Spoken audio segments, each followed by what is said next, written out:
আজ রাত 9টায় না মোহাম্মদ ইউনূস এই লালমনিরহাট বা অন্য কোনো পরিত্যক্ত কোনো এয়ারবেস থেকে না প্লেন ধরে ফ্রান্সে চলে যান।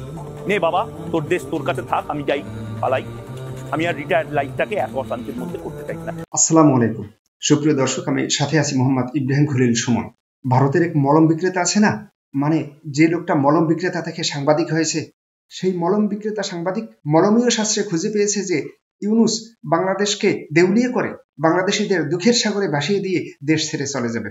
ওই মলম বিক্রেতা তার মলমীয় শাস্ত্রে এটাও খুঁজে পেয়েছেন যে কিছুদিনের মধ্যেই বাংলাদেশের মানুষ ভাতের জন্য রাস্তায় নামবে। বাংলাদেশের মানুষ আফসোস করবে তারা ভুল করে হাসিনাকে গলা ধাক্কা দিয়ে দেশ থেকে বের করে দিয়েছে। জনগণের মাথায় বন্দুক ঠেকিয়ে দেশ চালাচ্ছে ইউনূস। আসলে এই মলম বিক্রেতা নিজেদের গায়ে মলম দেয় না, কিন্তু অন্য দেশের ভালো জায়গায় মলম দিতে চায়। দর্শক দেখে নিন মলম বিক্রেতার সেই ভিডিও। বাংলাদেশকে আমেরিকা বানাবেন, নাচুন আপনারা। 18 কোটি মানুষকে পথে বসাবে মোহাম্মদ ইউনূস। ময়ূক আপনাদের শত্রু নয়, ময়ূক আপনাদের গণশত্রু নয়। আমি যে ভাষায় কথা বলি, বাংলাদেশে এই মুহূর্তে আমাকে যে দেখছেন তিনিও সে ভাষাতেই কথা বলেন। আমার এবং আপনার সাংস্কৃতিক খাদ্যাভ্যাস, কথা বলা, হাঁটা চলা সমস্ত কিছু এক। রবীন্দ্রনাথ নজরুলের ইতিহাস এক। মোহাম্মদ ইউনূস আপনার শত্রু, সেই শত্রুকে চিনে নিন। দেউলিয়া হতে চলেছে আপনার দেশ, এবং ভারতের মানুষকে বলবো শিক্ষা নিন, শিক্ষা নিন বাংলাদেশ থেকে। এই কথায় কথায় আজাদি আজাদি, খাটের তলায় আজাদি, পকেটে আজাদি, বুক পকেটে আজাদি, মুখের ভেতর আজাদি, রাস্তায় আজাদি, এগুলো বন্ধ করুন।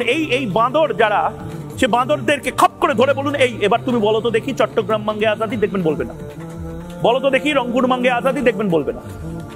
বলো তো চিৎকার করে, এই যে তুমি, তোমার নাম আমার নাম ভিয়েতনাম ভিয়েতনাম বলো, বলো তো দেখি তোমার নাম আমার নাম সিলেট রংপুর চট্টগ্রাম, দেখবেন বামপন্থী কেউ বলবে না। বলবে না, তার কারণ এরা তো এমনিতেই শূন্য, এখন মহাশূন্য বিলীন হয়ে যাচ্ছে। এরা সবসময় চায় ভারতের থেকে, ভারতে খেয়ে ভারতের থালায় ফুটো করতে।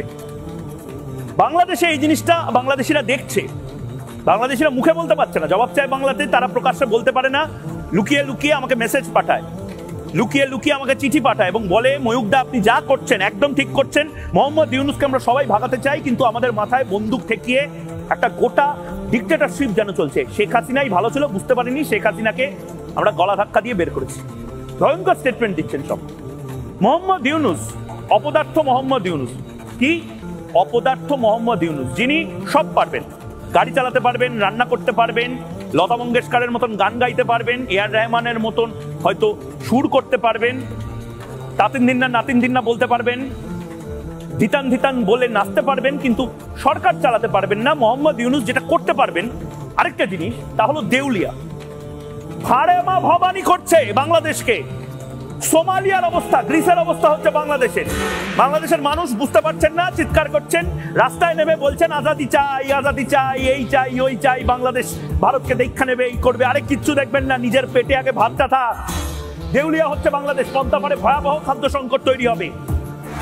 বিশেষজ্ঞরা বলছেন আগামী কিছুদিনের মধ্যে যদি এই ভয়ঙ্কর জায়গাটা বন্ধ না করা যায়, বিদেশি ঋণের বোঝা যদি কমানো না যায়, বাংলাদেশের মানুষ রাস্তায় নেমে পড়তে পারেন। আবার বাংলাদেশের মানুষ রাস্তায় নামবেন একটাই দাবিতে, ভাত দাও, ভাত দে, ভাত দে, গরম ভাত দে। এই স্লোগান বোধহয় আবার বাংলাদেশের রাস্তায় শোনা যেতে পারে 2025 সালে। বিদেশি ঋণের বোঝার পাশাপাশি বিশ্বব্যাংকের যে সমীক্ষা, প্রায় তলানিতে বৈদেশিক অর্থ ভান্ডার, এগুলো বিশ্বব্যাংক বলছে, ময়ূক বলছে না, বিশ্বব্যাংক বলছে। একদম নিজস্ব কোষাগারেরও হাড়ির হাল।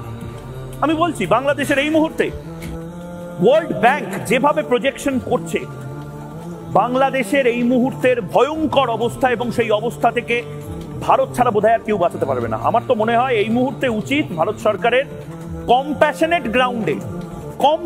গ্রাউন্ডে বিনা পয়সার এই আমাদের 2 টাকার চাল যেগুলো আমাদের গোদামে পড়ে থাকে, সেগুলো পেট্রাপোল দিয়ে বাংলাদেশে পাঠিয়ে দাও। এবং মোহাম্মদ ইউনূসকে একেবারে বাচ্চা ছেলের মতন, মোহাম্মদ ইউনূস যে ওই খেলনাবাটি খেলার মতন এখন একটা বাংলাদেশকে চালাচ্ছেন, এত সম্মানীয় একটা দেশ, এত লেগাসি এই দেশটা, সে দেশটাকে একেবারে নষ্ট করে দিয়েছে এই মোহাম্মদ ইউনূস। সেই মোহাম্মদ ইউনূস তাকে একটু বোঝানোর যে ভাই, তুমি ডিমের দাম কমাতে পারো না, তুমি কাঁচা লঙ্কা, সেই কাঁচা লঙ্কার দাম কমাতে পারো না, ধনে পাতার দাম কমাতে পারো না, তুমি হেলে ধরতে পারো না, তুমি কেউটা ধরতে বেরিয়েছো। ভারতের সাথে নাকি তুমি টক্কর দেবে। আজ রাতে না জবাব চাই বাংলা শেষ হওয়ার পরে মোহাম্মদ ইউনূসের এমনিতে ঘুম উড়ে গেছে। আজ রাত 9টায় না মোহাম্মদ ইউনূস এই লালমনিরহাট বা অন্য কোনো পরিত্যক্ত কোনো এয়ারবেস থেকে না প্লেন ধরে ফ্রান্সে চলে যান। নে বাবা, তোর দেশ তোর কাছে থাক, আমি যাই, পালাই।